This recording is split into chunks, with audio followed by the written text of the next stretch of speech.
What's up, everybody? That time of the day, that time of the week, that time of the month. Yes, it is. You're listening to The Good, The Band. The Ugly. I'm Big Papa. And I'm Jeff. Just Jeff. Just Jazzy Jeff. Yes. Jazzy Jeff and the Funky Bunch. Well. Is that what they were called?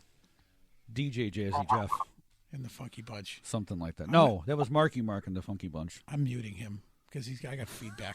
I'm going to take him off. Oh, man. So, how you doing, brother? Good, man. You? Oh, just dandy. Yeah? Yeah. Anything exciting? Not that I'm going to talk about on here. All right, then. You're such a dick. Got a boo-boo. Let's put it that That's way. what they call it. Okay. Fell down and got a boo-boo. Yeah. Yep. Such a jerk. Fell over the trampoline again? Did not need penicillin No? this time. Nope. There's a first. God. How about you? Oh, you know. Things good? Yes. Do anything fun? Over the weekend? Great. Don't care. Excellent. Moving on. Wow. Oh, you said it was your daughter's birthday. Yes, it was my daughter's birthday yesterday. But that wasn't yesterday when this comes out. Because right. by the time we decide to put this guy's episode on air, it's going to be like, that could be like Christmas? No, 4th of July. Definitely 4th of July Oh, episode. good. He may not even be with us by that time. Oh, This might be a memorial. Oh. Well. We've got a great show today. I just totally talked over your whole daughter's It's okay, thing, dude. But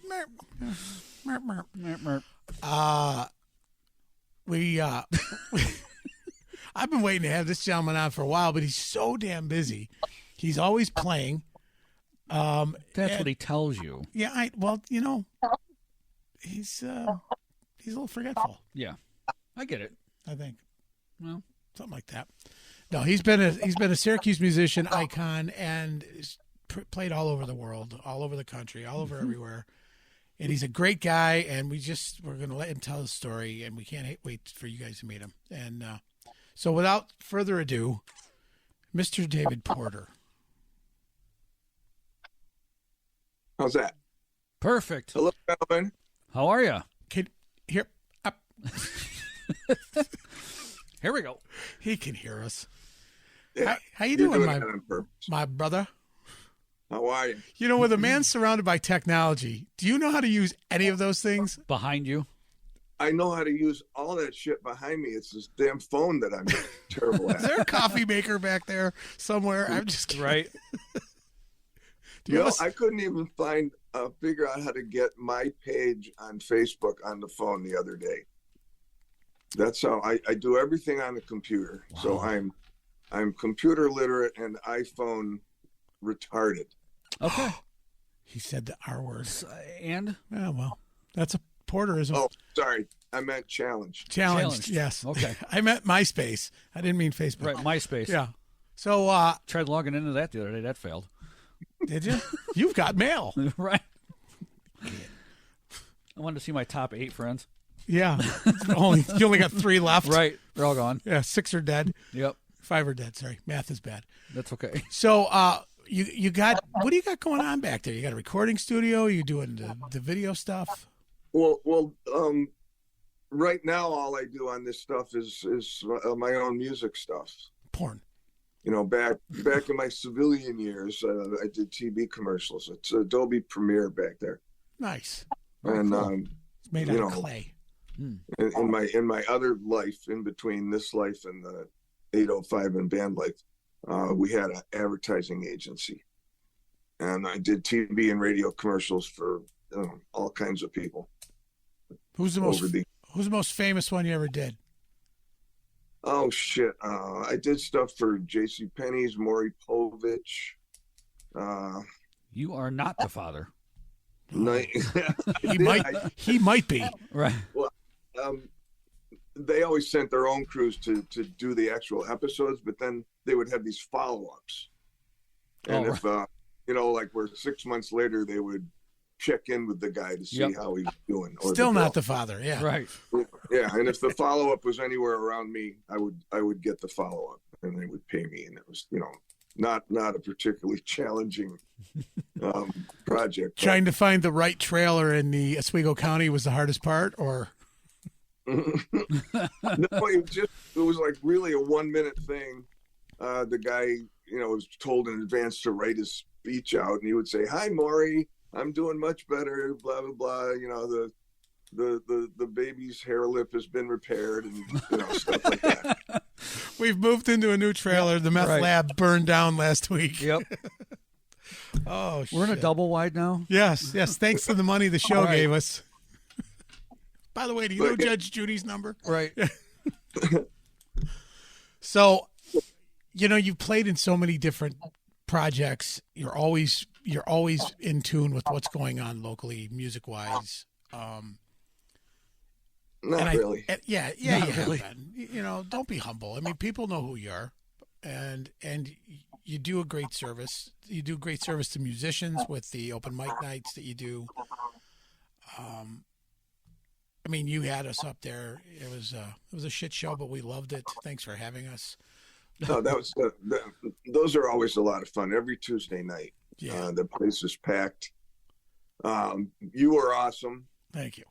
I mean, do you ever tout the praises of yourself on your show here? He does not.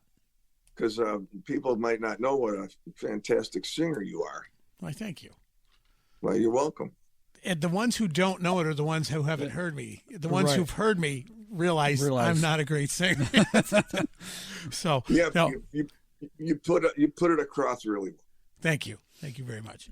But your history goes back to people that we've kind of idolized as we grew up in the music industry around here.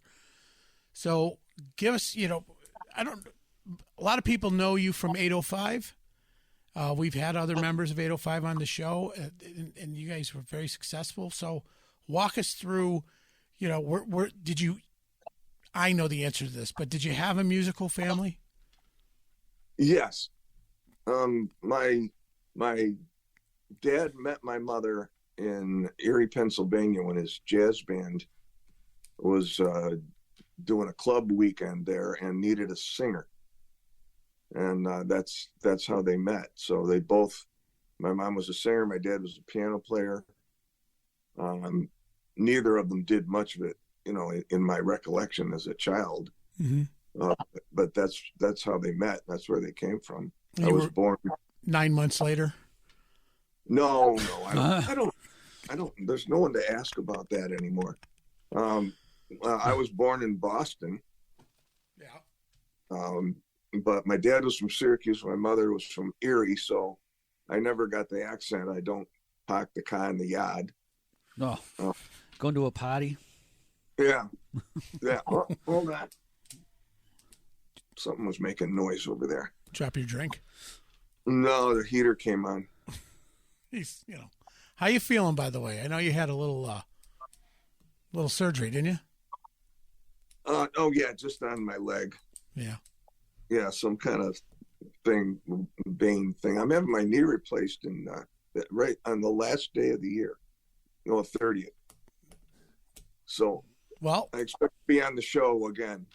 Yeah. So for sympathy. Do a show and tell on my knee. Right, there you go. He needs to tell the story. Right. Needs. Yeah. Yes, and we'll smoke a joint at the same time. That's right. So your parents were musical. Now you started playing music at what age? I had a clarinet in 3rd grade, and I hated it so much that I smashed it on the bedside table in my room and told my parents that it fell. Okay. So no clarinet. And they finally bought me a guitar when I was like maybe 13. And I took 2 guitar lessons downtown, I think at Onondaga Music. Remember that place? I do.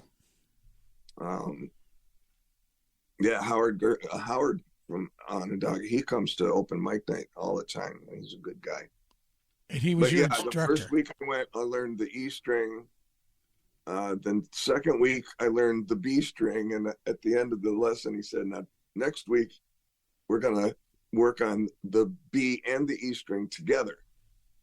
And I never went back. So that's why you only play those 2 strings now. Well, I still only play 2 strings at a time.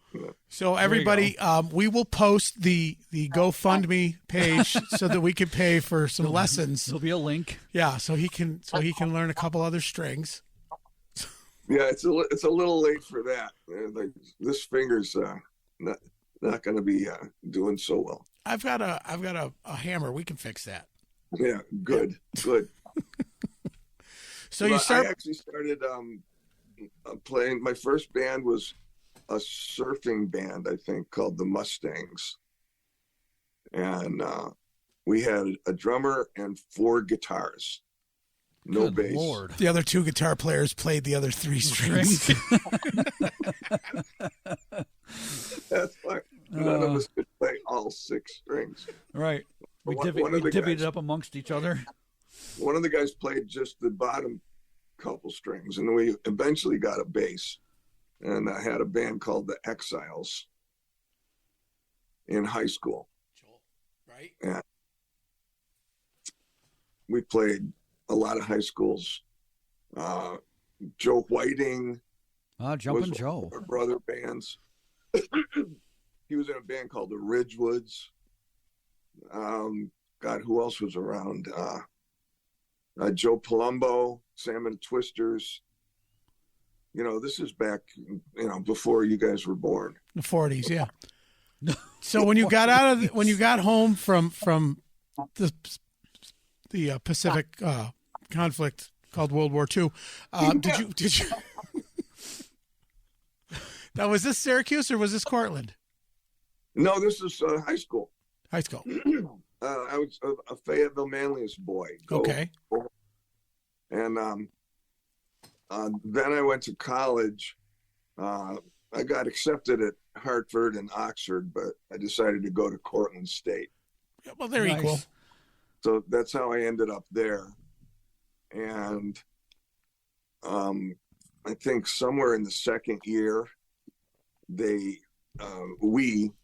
I was part of it, protested the war in Vietnam leaking over into Cambodia, and we padlocked the administration building, and everybody got an incomplete and was sent home. Huh. And I lived in Cortland and hung out with all the Cortland musicians for years after that. I think it was interesting some of the people you used to sit down and play cards with. Yeah, every Monday night at the agent's house. His name was Jim Pantis. His agency and an agency out of Ithaca, John Perialis. Mm-hmm. Valex, I think they were called.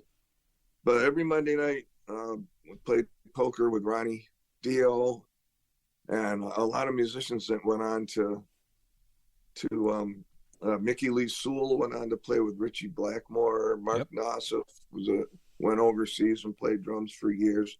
Doug Thaler was also Doug Thaler. in Ronnie Dio's band. Yep. He went on to become one of the managers of Motley Crue. A lot of big guys came out of there. Rock Feinstein is still doing it with the Rods. Right? Yes.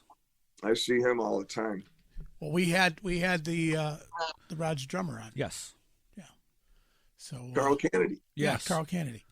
Yeah. Great. He played in a band that I was in at some point. At my age, it's all a blur. So Now, Carl remembers better than I do. was that before he started doing the producing and all that stuff? I mean, I think it was probably before, yeah. because Carl and the previous show Yes. told us about his relationship with bands like Anthrax and whatnot. Yeah. Produced their Yeah. second and album. third album, I think. Yeah. So Yeah. He's produced. Excuse me. I told you earlier I was going to cancel because I had a frog in my throat. you got to stop hating out. You got to stop hanging out in the swamp. We have a swamp back there. Anyway, yeah, I think that was before. We're talking about mid 70s, maybe. Oh God, yeah. Anthrax was 85, 86, 87. That one, yeah. Yeah. But yeah, he's had me come down and sing on a couple of his albums a few years ago. Nice. and I've seen them. I did a video for the Rods a few years ago that they ended up never releasing, and I'm not allowed to tell that story, but I'll tell you in private. Oh, this is private. This is what private is going to get. Quick, pixelate his face. Yeah, right.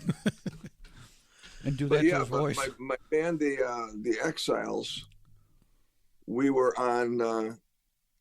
God, you guys are too young.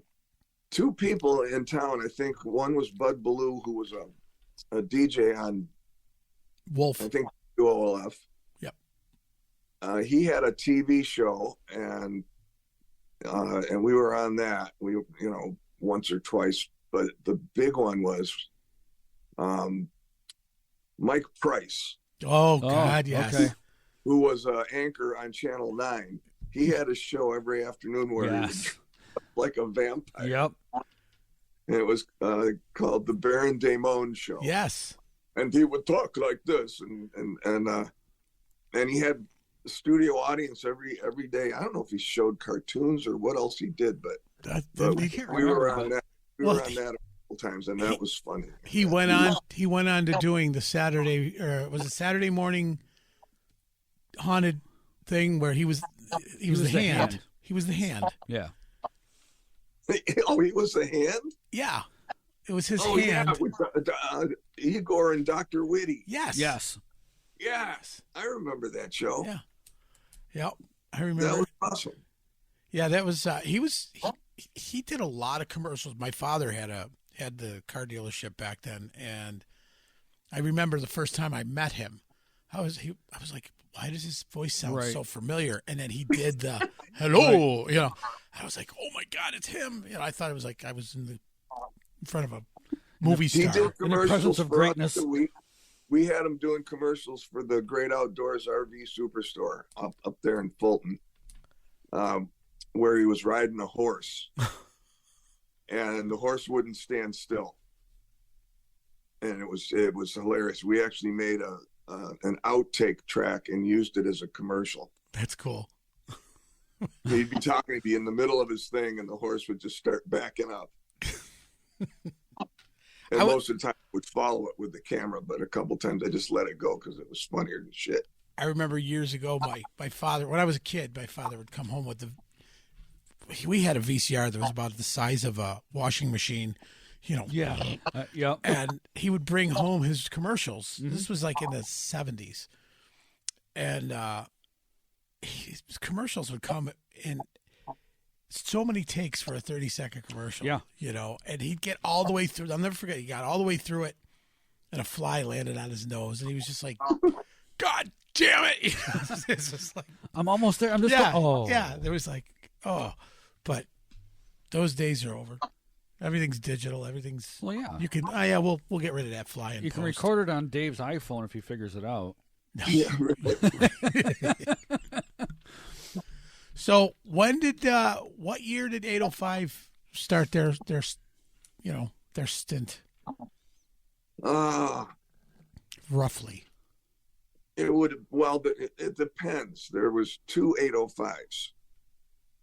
402 and a half.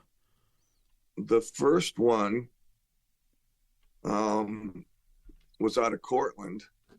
I was in fact, how the band got its name originally, I was in a band called Raw Meat.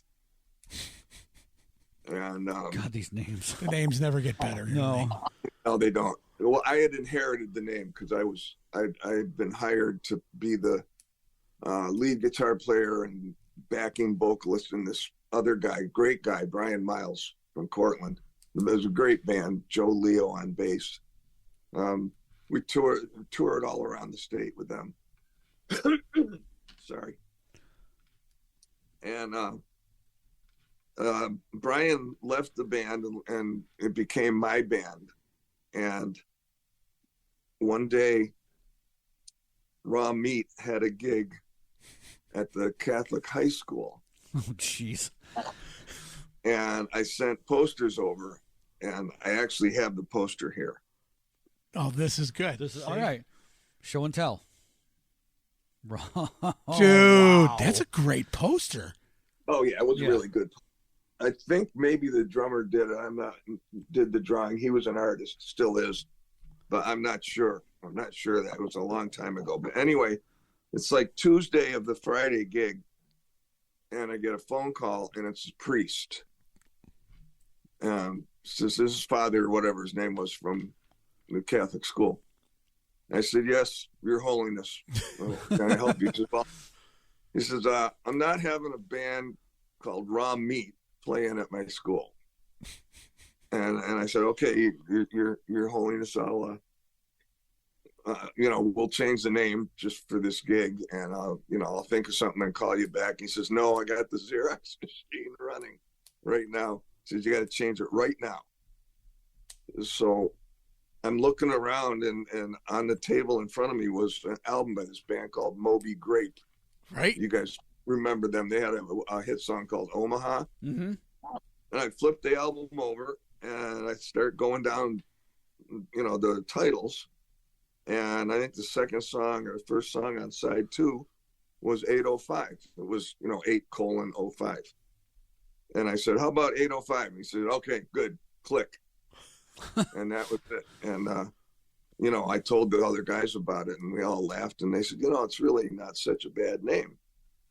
So that became the name of the band.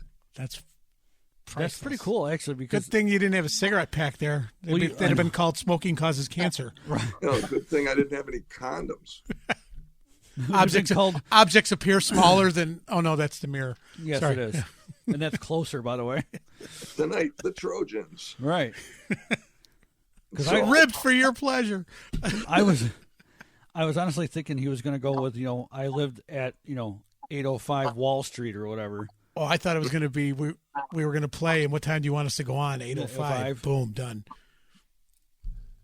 So anyway, that band, we started doing a lot of proggy stuff, but we weren't really getting very far. And I got called. There was a really famous band from up here in Syracuse called Dove. Mm-hmm. Yes. You guys remember them or not? Was that Rick Kua? It was Rick Kua, yeah. Larry Arlotta, rest his soul, Dave Hanlon, Kua Hanlon, and Howie Bartolo. Mm-hmm. So that they broke up, and Kua and Hanlon, actually both halves, asked me to join. I went with Kua and Hanlon. It was Dove 2. And we started doing all this progressive stuff, and rehearsed for like 6 months in I think it was Dave Hanlon's wife's father owned the Villa Sauces. And we rehearsed in the Villa spaghetti sauce plant for like 6 months. Which became Rico's, I think. I don't know, but like for months, all the equipment smelled like spaghetti sauce. What's wrong with that? Plug it in, and you shut up. Yeah, great. My Italian's going to start coming out. You shut up. Shut the fuck up. Yeah. But I moved up here from Cortland because this new Dove was going to be, like incredibly successful. And come to find out, the original Dove had been famous. I mean, they were all great musicians, but they kind of had a trans thing going decades before it became fashionable. Howie dressed up in feather boas and sequin bodysuits, and they all kind of had this cool, and we didn't, and we were playing this progressive music, and the same crowd came out to see their beloved Dove, and we weren't them, and it all came crashing down. So you had to hurry up and change the name that night? What? No. the band broke up. Right. That's what he said. And I crawled back to Cortland with my little tail between my legs and lived in my former drummer's basement. And we finally had a 3-piece band called Beast.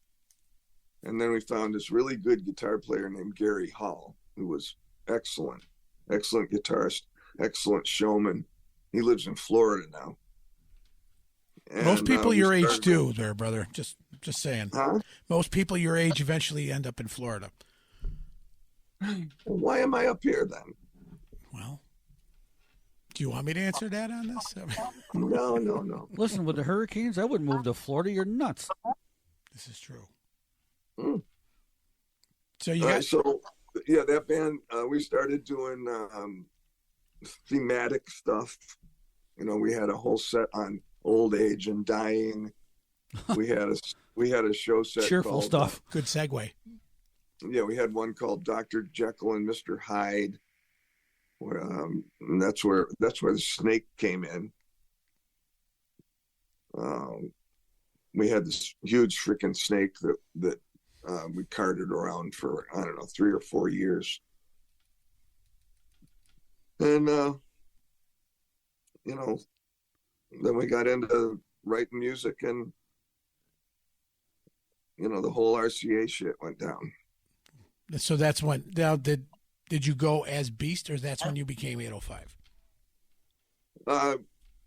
The band Harpy probably went for 2 or 3 years, and then we just kind of morphed into 805. Okay. All right. A couple people left, a couple new people came on. Ed Vivenzio, who's still in town, he plays with Handel and Ronnie France, jazz. Mm-hmm. He was in the original 805, and Jimmy Lucas was on drums. Frank came in a year or so later. Nice. And that was, and then we had some other people, that came in and out later, sooner and later. And so it was a good band. So this was what, 83, 84? No, 81. We started writing, I think it was maybe Christmas of 81. Frank touched on this when you interviewed him. We were playing some little rinky-dink club that we'd never played before that wanted a band over Christmas. And we played, and this guy that was an engineer at Electric Lady Studios just happened to be home visiting his mother for Christmas, and he came in and heard us play and, really liked it and started wheels rolling. Mm-hmm. And we actually did some recording in Electric Lady Studios later. I found out where Jimi Hendrix, which stall Hendrix used to take a shit in, and that was the one I used the whole time we were there. Why, it was taped off? Shows you how life can turn on a dime, Right. We'd never played this club before, and we just happened to be there, and he just happened to be visiting his mother. Not that the band ended up being famous or anything, but it's strange how things like that happen. Well, it was nice to have, in the early days of MTV, to have a video from local musicians. Yes, we hate that video, but thank you. Well, no, we didn't like the music. We just liked the fact that you know. Wow. No, we were proud of that. Everybody was like, "Holy shit, that's right." Local, I mean, the only chance we had before that, I think, is seeing like Benny Mardona's on Merv Griffin. Oh, right, or one of those. So you guys, and I'm not being serious. Benny Mardona's was on Merv Griffin at a young age, but I mean, that was cool that we knew that you guys were from here and we could see that. Whether you liked the video or not. It was cool, but it was really an awful video. Well, they all were back then. They cut my hair and put me at one point in a red Tom Jones shirt with ruffles. Yeah, that's cute. I mean, we had no say. We had all these great ideas. We'd made our own films for that song before. And we're hoping they would let us recreate, some of those ideas. Nothing. We were in a little sound stage. It was shot on 3/4-inch U-matic tape instead of film. The budget was $17,000, which is, maybe the catering budget for a normal rock video. Right. And, we had nothing to say about anything. It was, they had mannequins and they had a girl dressed like a nun. And they did get Corinne Alphen, the Penthouse Pet of the Year, to be the heroine of the video. So I got to lay around with my head on her giant breasts, and, and kissed her. And, we did like take 17 of that, and they would go, "Oh, that was great." And I would go, "No, I think I can do it once more." I can put my tongue further down her throat. Yeah. Watch. Yeah. How's that? Booger. No, damn it. Sorry, didn't mean to say booger. We'll have to do it again. Right. Oh, booger. So you got the one video on there. That was just the one song, right? On MTV, Yeah. just the one song. And it was a 1-album deal or 2-album deal, or what was it? Oh, it doesn't matter. It might have been a 3-album deal or a 7-album deal, but it's always at their discretion. Right. And that's a long story. I mean, we were doomed from the beginning. A bunch of other stuff was released at the same time, and even though that album got up to number 36 for a couple of weeks, mm-hmm. but they were back in, I think the Fine Young Cannibals were also on RCA, and they had this hot-looking chick with a mohawk singing "I Want Candy," and that was going way up the charts. And mm-hmm. they had 3 or 4 other releases, and not to say that the album should have done better. I don't know if it should have or not. It wasn't. There was some strong stuff on it and some that wasn't. Can you imagine? Can you imagine where your career could have gone if we had the technology and the social media of today back then? I can't imagine. I mean, well, you can't because you don't know how to use your phone, but the rest of us, if you were left to your own devices and could call all the shots the way you wanted to call them, not just some guy sitting in the corner office somewhere. No, he wasn't dealing with the corner office. He was dealing with the guy that used to be the janitor's closet and just got a desk, and they're going, I got this band, I signed them, and they're like, all right, let's see what you got. And then Tits and Mohawk walks in, and now you're out, But if you could have done it your way, who knows? Who knows where any of the local bands or,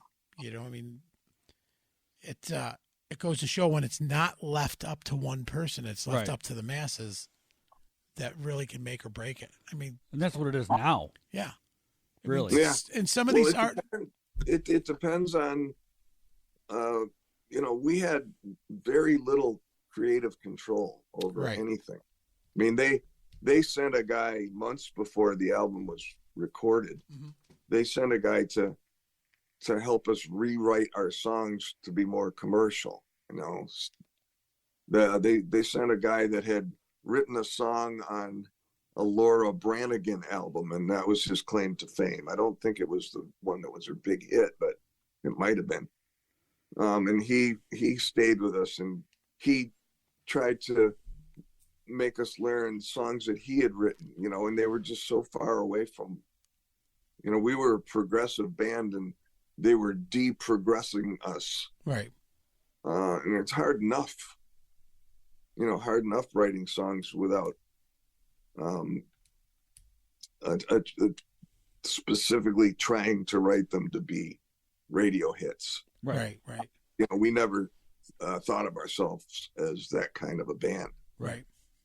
I mean, so much was defined in those days with AOR and Top 40. Top 40 was just starting to make its show its ugly face. AOR was album-oriented rock. Yeah. Was based on not just that one hit, but trying to sell the album as a package. So, you guys were more AOR, and and I think RCA was going more to be one-hit wonders. Make the money and see what comes next. Go on. You're only as good as your last song. I know. You know. But if the album had gone double platinum, I wouldn't be here today. I'm happy. Yeah. Yeah. I'm happy with how my life went. So I'm not bitter about any of that stuff. So what'd you do after 805? 89, 805 broke up, and I became a total civilian. Never touched a guitar for almost 20 years. Like I told you earlier, my wife and I ran a advertising agency, video production company. I did TV and radio commercials. We handled some local companies. We handled Burn Dairy for, 5 or 6 years.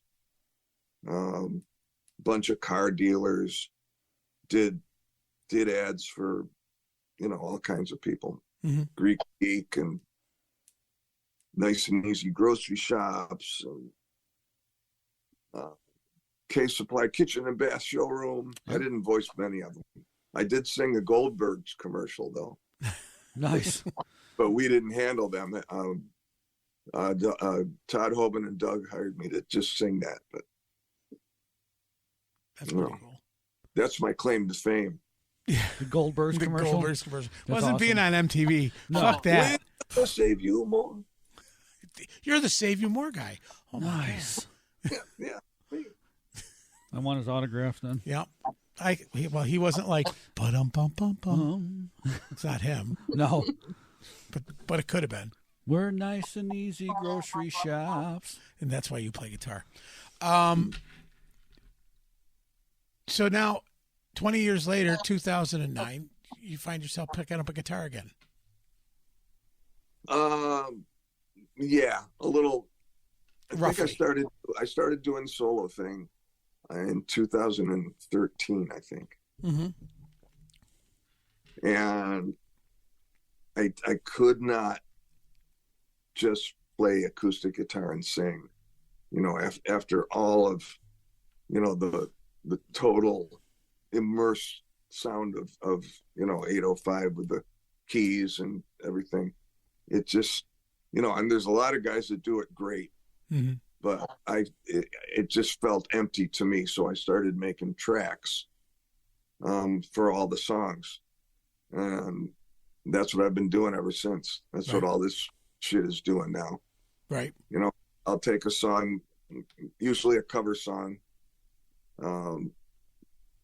I don't know why I don't have a big interest in writing new music, but I love to fuck around with other people's songs. Right. And that's what I.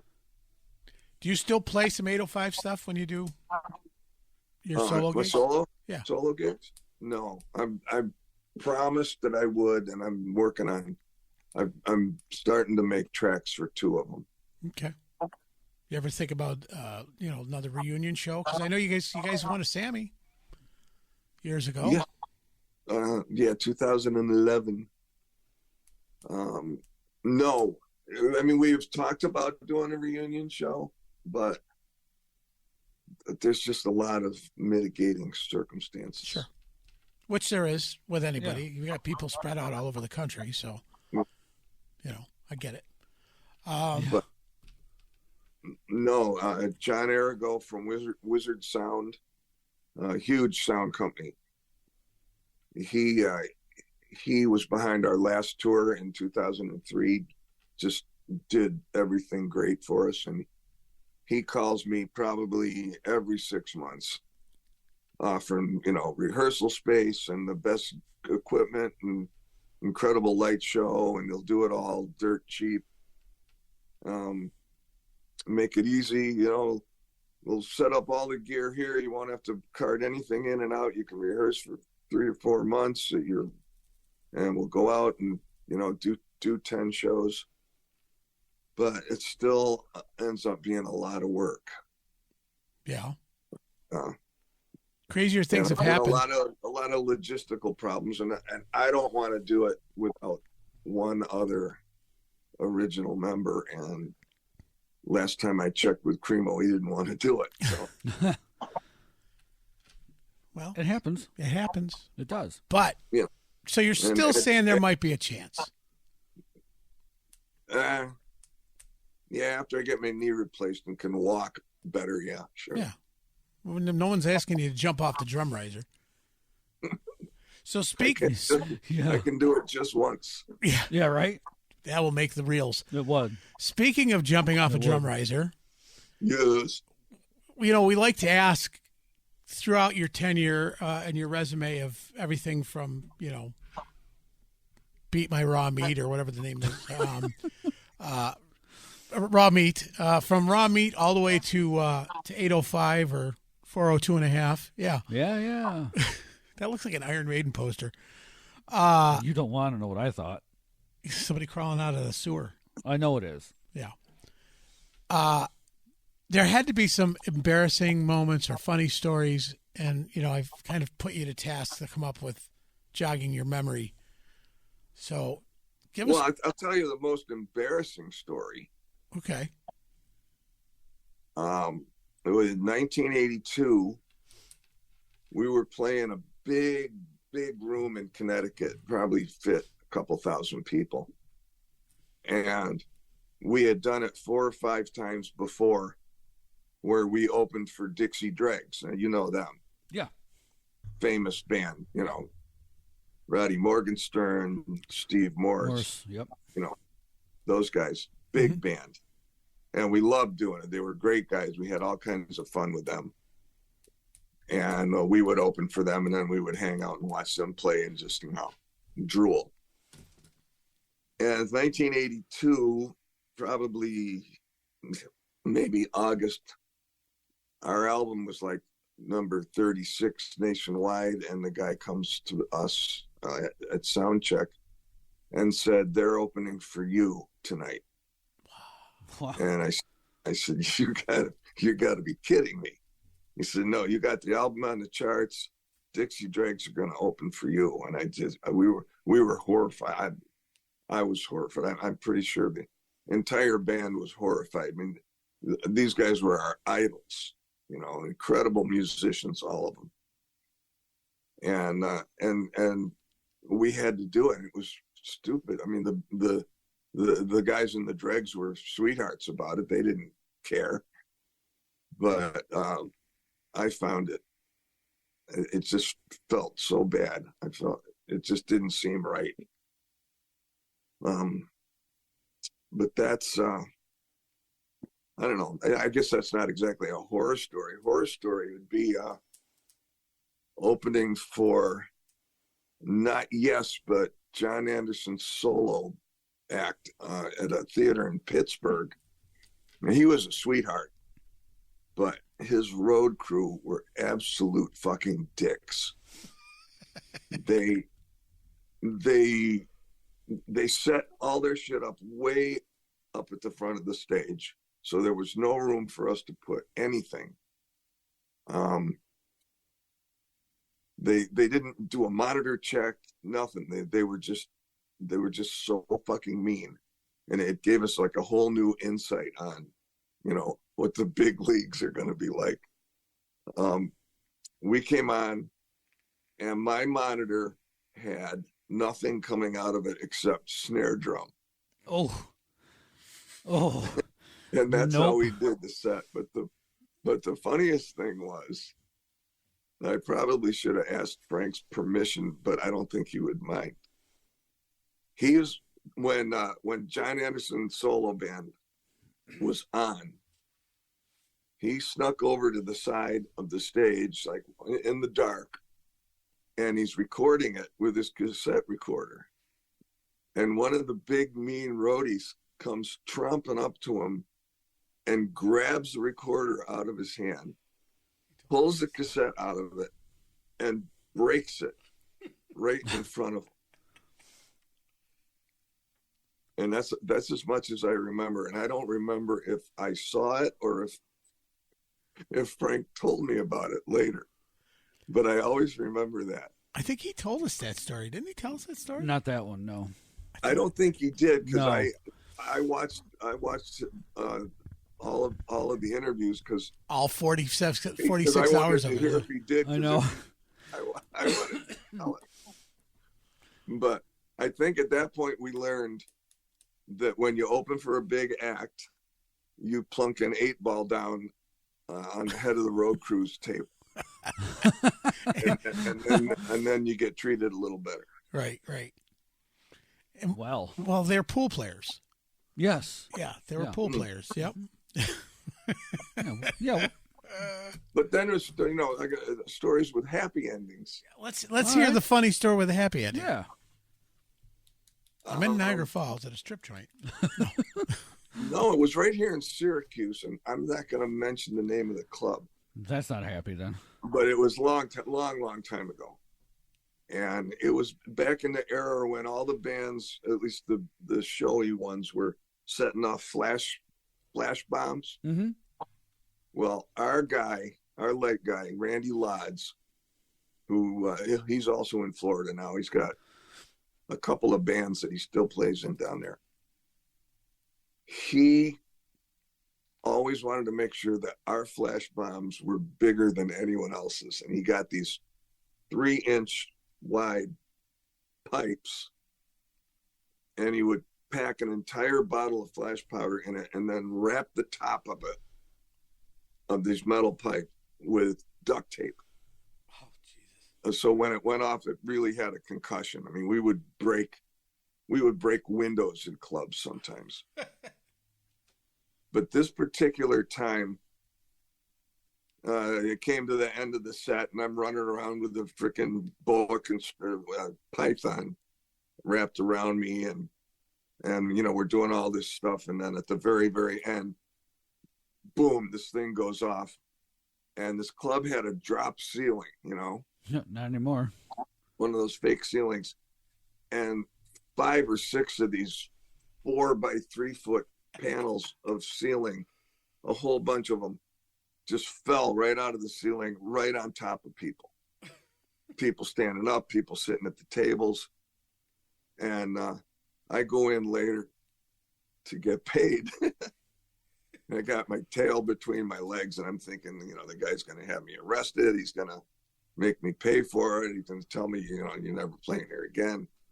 And I come in, I'm all shy. And I go, I'm really sorry about that. He said, you blew like 9 panels out of the ceiling. I said, yeah, I know. I'm really sorry about it. He says, you have any idea how many people are going to come see you next time after that? And the guy was happy as a clam. He thought it was like the best promotional thing that anyone could ever do. That's crazy because most club owners would have said, "It's coming out of your pay, asshole." Yeah. I don't think any of them broke, really. They just had to put them back up. But still, I mean, $2 panels. They don't right? give a shit. No, I know, That's cool as hell. but that is very cool. Nice. Yeah. So Tuesday at open mic night, I want to see if you Here can we go. we can bring concussion bombs and see if we can knock some panels out of the maple. I do. They do have a drop ceiling. Yeah. Well, I know how to make them still. Don't say it twice, and don't say it on the phone. Next thing you know, you'll have somebody at your door in a black suit and sunglasses. Yeah. Well, they're not really bombs. Yeah. So, Yeah. go ahead. All right. You have your one. You have your question of the day. Nervous as we are here. Just with all your touring and stuff, who have you met that you never thought you would, or played with, or played with, for that matter? Well, a bunch of the people that we played with, I never met. Mm-hmm. We did a big show with Toto, and they hustled us off. It was outdoors. They hustled us off the right side of the stage as Toto's truck was pulling up on the left side of the stage. We never even met him. Oh, same with Huey Lewis and the News. I think as far as I think one thing that I really, really enjoyed was like a bucket list item. The Animals were always one of my favorite bands. And I liked them as much as the Beatles and the Rolling Stones, back in those days. And one of Paul Davies' Beetlejuice shows, he had Hilton Valentine there as, one of the big guest stars. And I got to sing 2 or 3 Animal songs with Hilton Valentine playing. And he was a wonderful gentleman, passed away now, but I'll always remember that, and I'll always be grateful to Paul Davy for having me do that. That's pretty cool. That's very cool. So besides the roadies from Yes, any other dicks in the industry? In the industry that you were like, God, I can't believe I even played with that idiot. Are there any bands you played with that were that way? Yeah, his own. Besides his own. We had playful competition and, bashing with a couple of bands. This is where I was getting at. Yeah. But nothing. No, I mean, we had a lot of bands that we were, friends with, most of them. Who was your big? We didn't even really know. Who was your biggest? Because you guys played up and down the throughway from Buffalo to Albany, and Lower. Who was one of your biggest rival bands? I know the answer. We all know the answer. We want to hear this. New York Flyers were our best friend. No, not them. That's cool. You know where I'm going with That's cool, this. though. Don't be a dick and tell the story. But there's nothing to it. It was Talus from Buffalo. Yeah. Yeah. But we just wrote mean things about each other on dressing room walls across the state. That's awesome. Yeah. I think they didn't like us because they were the undisputed kings of the Buffalo area. Mm-hmm. And, and we came in and were, banging on that door. Right. But I don't think, God, we always got along, whenever I met any of them. Right. We would always laugh about it, the stuff on the dressing room walls. And they still talk about it. Yeah. They do. Who does? Billy Sheehan. Yep. And when you've got a guy like Billy Sheehan, who is iconic in his prog world and just an incredible bass player, and still doing well with Mr. Big, and what they just ended the project with Winery Dogs. But when I mentioned the show was from Syracuse, before we even had the interview, he was like, "Oh God, one of our biggest rival bands that they would get there on a Friday and take all the people that were going to show up on Saturday, or we would. We were back and forth." He always mentioned 805, and I think that's cool. Yeah. Oh, I never knew that. Oh yeah. And I didn't want to puff your head up. I never thought about us taking crowd from each other. Well, that's how they took it. Told, that was his take on it. That if you guys played a big club, and if you were there the night before, or if they were there the night before, somebody was going to have a good night. Somebody was not going to have a good night. Right. Yeah. So that's a feather in your cap. Mm-hmm. Yeah. So I don't know. They were pretty much the kings of Buffalo. Yeah. I remember one time at the popular diner, that people would go to after the shows. They walked in once, and a whole bunch of people applauded.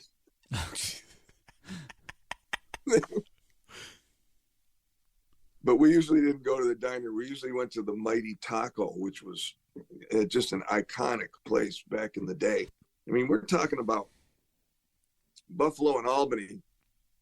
They wouldn't even advertise that the bands were going on till 11 o'clock. Wow. And you would actually go on and play 11:30 to 3. And then you would go to the Mighty Taco, which was open till 4 or 5. Yeah. and everybody's drunk and everybody's in line eating tacos, and this is it was the thing to do. This is downtown Buffalo. Well, there were 4 or 5 locations. Okay, because they're still around. I don't think any of them were, really downtown. But no, and I don't think any of the clubs were actually downtown either. Because I think Mighty Taco. There's still a Mighty Taco in downtown Buffalo. Oh yeah, right by the arena, the hockey arena. Well, I mean, they became a franchise, and they were in every mall all over the state, but not anymore. I don't know if there is. I'm assuming they're probably still in Buffalo. You're Googling it, aren't you? I am.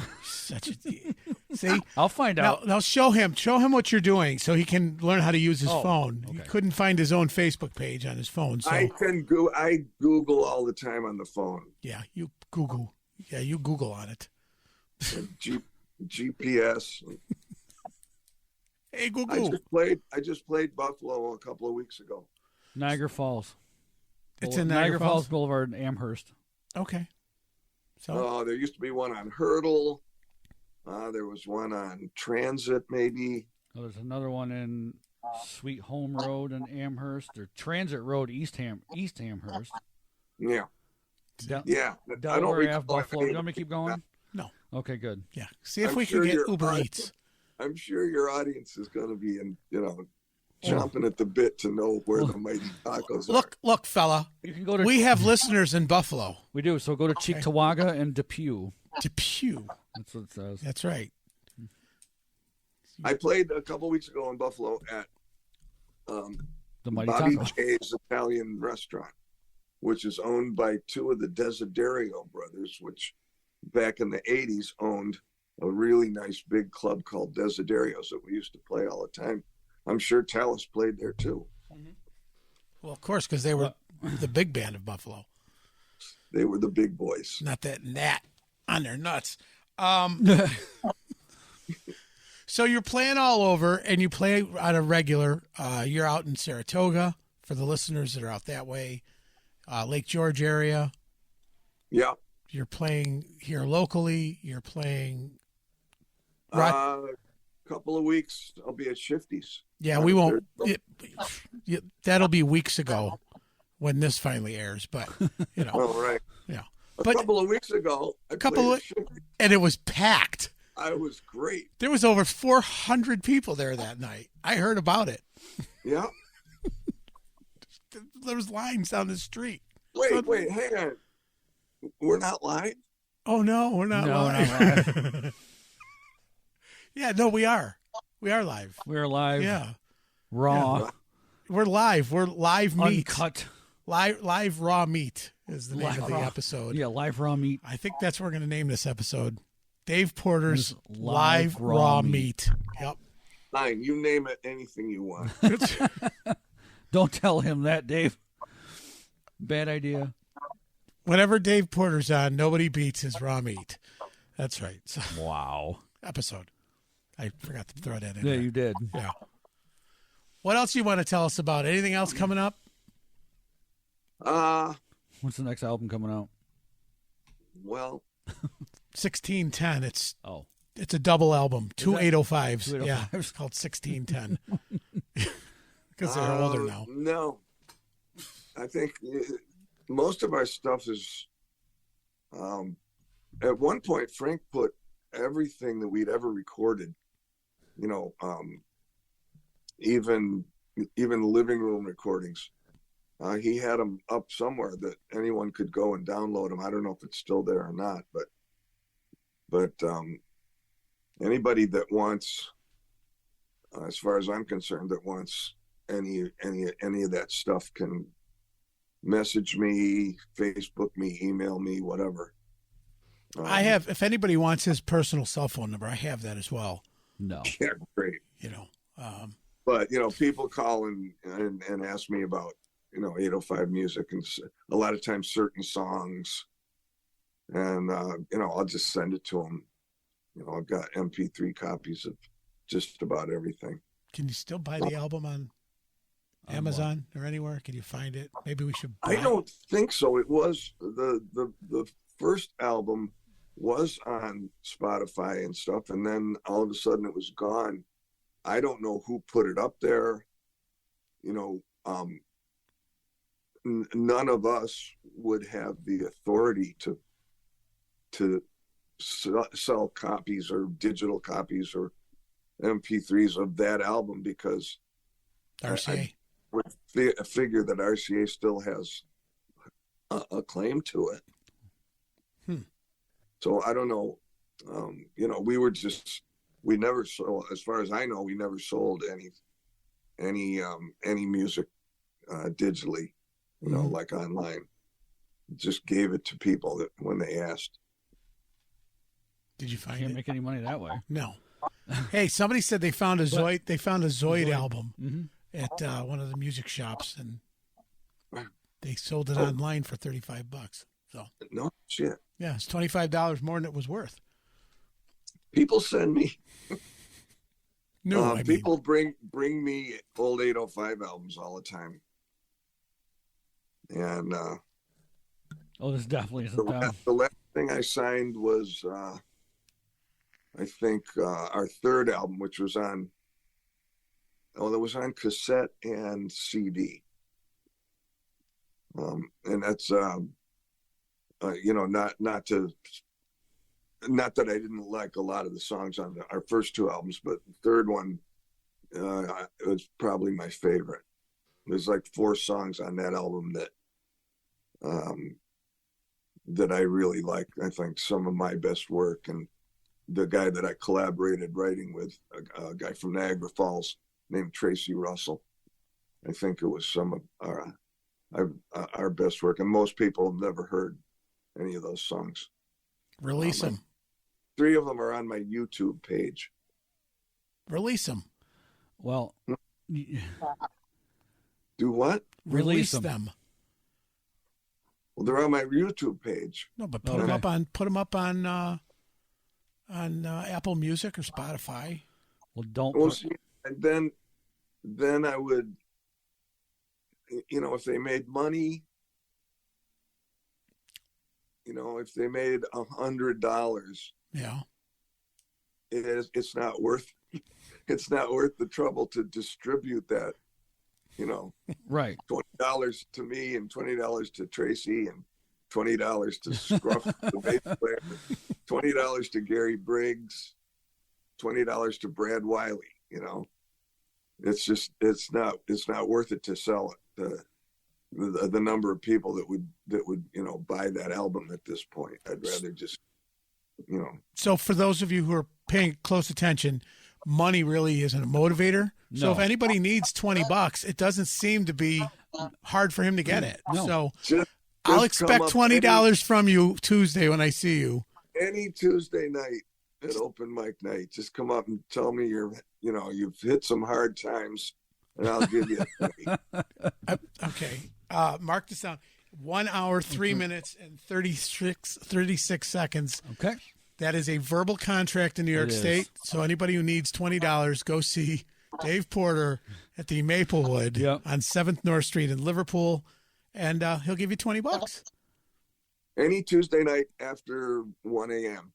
There you go. Well, no, There you no, go. he did. That was not part of the caveat. You can't breach contract already. We're not negotiating. Well, anyway, I'm pretty certain Yeah. that I know why that was. He said the 805 was on Spotify for a while, but now it's been taken down. And I think I Why? know why. Why? Because I'm pretty certain they didn't release an album in 2021. Is that the most? That could have been when Uh-huh. it was put up there. Is it a rap group? No, I don't know who. I don't know who they are. Hold on, though. This is really funny. Okay. There is another band called 805. Yep. You just you just reminded me. So they might be on Spotify. They're They from are. Germany. They're from Germany, and their hit single was called "Sex on a Stick." On a stick. On a stick. Like a jalapeno on a stick. Mm-hmm. Sex on a stick. And they sing it in perfect English, and it definitely doesn't sound like us. So we're gonna have to edit that one into the show somehow. So here's the latest from 805. Sex on a stick. Sex with a stick. Yes. No, on a stick. Oh, on a stick. Okay. Yeah. On a stick. There it is, right there. Sex on a Stick live. Yeah. Push play. I want to put it up to. No, the studio version's much better. Okay. See if I can. Dude, you got to put it up to the microphone. Well, yeah, hang on. We can lead out with it. Oh no, you don't. You haven't learned it. It could be even better than Fluffy Cow over there. Yeah. Look, he's looking. Who's Fluffy Cow? Who's Fluffy Cow? What, you looking for a moth? What are you doing? You're not playing it. Oh man! Oh, all right. You're a wuss. No, I want to. I mean, we're right at the end here. We are. If people have listened to this episode this far, they want to hear. They want to hear Sex on a Stick. Made with a Casio. No, it's a real good studio recording. No, the guys are legit. Are we gonna sing? We got a lot gonna of. Sing anytime soon? I don't know. We're probably gonna get whacked for copyright infringement on this one.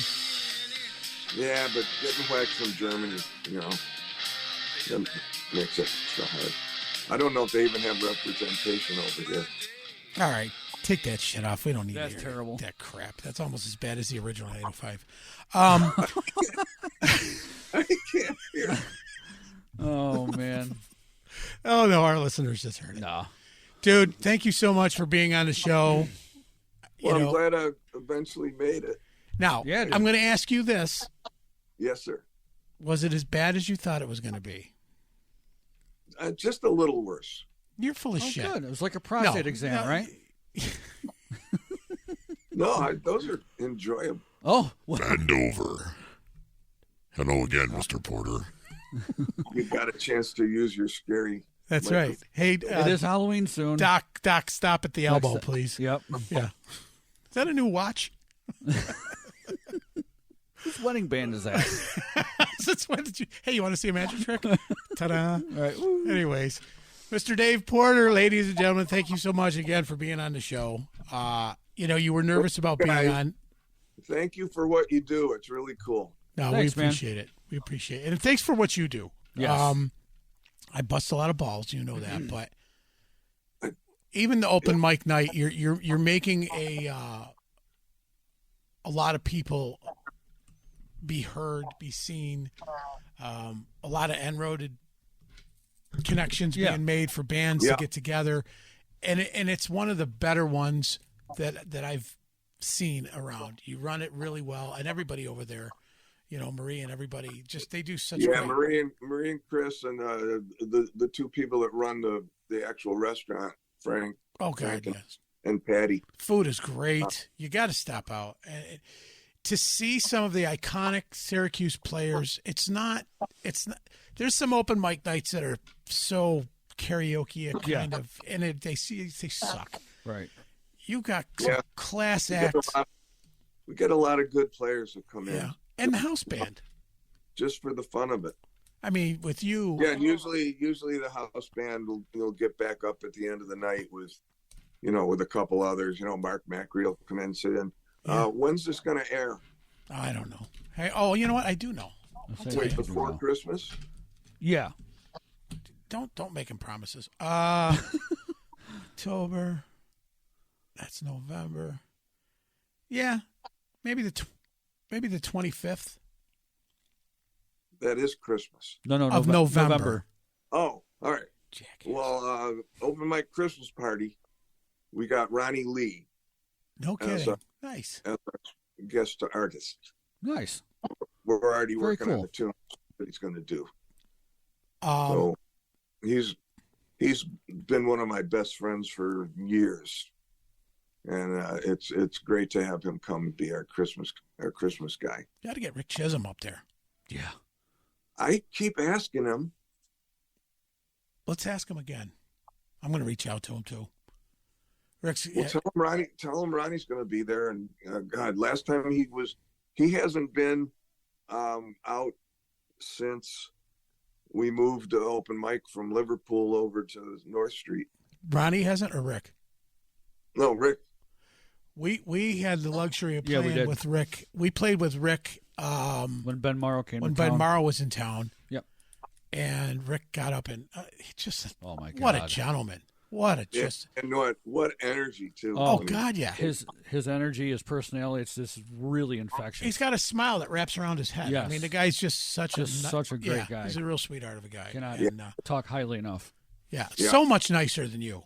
So much nicer than you. I know. You I got to work know. on that. You just Just smile more, Dave. You got on one of the waitresses' shit list. oh, don't even start that. Let's not start that. You want to bring that up on this show?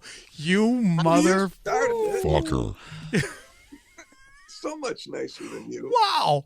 He brought Well, that up on there. Listen, Ah, the wheels on the bus just fell off. the wheels on the bus. Normally fell they off. are starting to come off. That's This right. time they're off. You know what? Guess what? What? What? We're out of here, bitch. With that, we are out. You've been listening to The Good, The band. The Ugly, Big Papa, Jeff, and that's Dave Porter. Dave Porter. You're here from the Ultimate Ears studio where you can hear your own tears. With Ultimate Ears. Want to thank our sponsors, DJ Life's a Beach, Hogwash. Motorcycle detailing. Uncle Jimmy's Local Live Music, The Print Shop Underground. Black Heart, Blackened Heart Tattoos. Blackened Heart Tattoos. Thank you so much. Syracuse Productions. Yes, yeah. And don't remember what we always say? Don't be a dick. No, that's my line. Oh, yeah. Be nice to each other. Don't be a dick. And dick. Peace. You're such a- I got my pen back. Are you done? No, shut Hold up. on. Don't talk until I hit stop. Are we gone? No. Still not. Shh, quiet. Attaboy. It's fucking Willy Wonka. Oh, shit. Recording stopped. Dick.